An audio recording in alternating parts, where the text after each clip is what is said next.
காஞ்சிபுரத்தில் மாவட்ட ஆட்சியர் தலைமையில் அனைத்து கட்சி கூட்டம். காஞ்சிபுரம் மாவட்ட ஊரக வளர்ச்சி முகாமை கூட்டரங்கில் மாவட்ட ஆட்சியர் கலைச்செல்வி மோகன் தலைமையில் அனைத்து கட்சி கூட்டம் நடைபெற்றது. இந்த கூட்டம் வரவிருக்கும் சிறப்பு தீவிர திருத்தம் தொடர்பாக மாவட்ட அளவில் மேற்கொள்ளப்படும் பணிகளை ஒருங்கிணைப்பதற்காக ஏற்பாடு செய்யப்பட்டது. கூட்டத்தின் தொடக்கத்தில் தமிழ்நாடு மாநில தேர்தல் ஆணையர் மாவட்ட ஆட்சியர்கள் மற்றும் தேர்தல் அதிகாரிகளுடன் ஆலோசனை நடத்தினார். அதில் வாக்காளர் பட்டியல் புதுப்பித்தல், புதிய வாக்காளர் சேர்த்தல், பெயர் திருத்தம் மற்றும் நீக்கம் உள்ளிட்ட நடவடிக்கைகள் குறித்து விரிவான வழிகாட்டுதல்கள் வழங்கப்பட்டன. அதனைத் தொடர்ந்து காஞ்சிபுரம் மாவட்ட ஆட்சியர் தலைமையில் அனைத்து கட்சி பிரதிநிதிகளுடனும் ஆலோசனை கூட்டம் நடைபெற்றது. இதில் திமுக, அதிமுக, பாஜக உள்ளிட்ட அங்கீகரிக்கப்பட்ட அரசியல் கட்சிகளின் பிரமுகர்கள் பங்கேற்றனர்.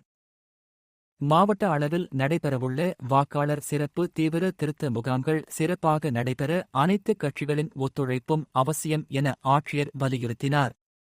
மேலும் முகாம்களில் பொதுமக்கள் சிரமமின்றி வாக்காளர் பட்டியலில் பெயர் சேர்த்தல், மாற்றம் மற்றும் திருத்தம் செய்ய தேவையான வசதிகள் ஏற்பாடு செய்யப்படும் என்றும் அவர் தெரிவித்தார்.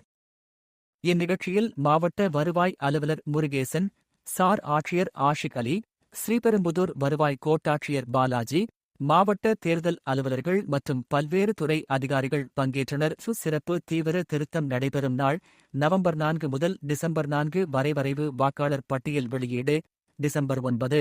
இறுதி வாக்காளர் பட்டியல் வெளியீடு பிப்ரவரி 7. லோகநாதன், காஞ்சிபுரம் மாவட்ட செய்தியாளர். செய்திகள் வாசிப்பது மதன்ராஜ்.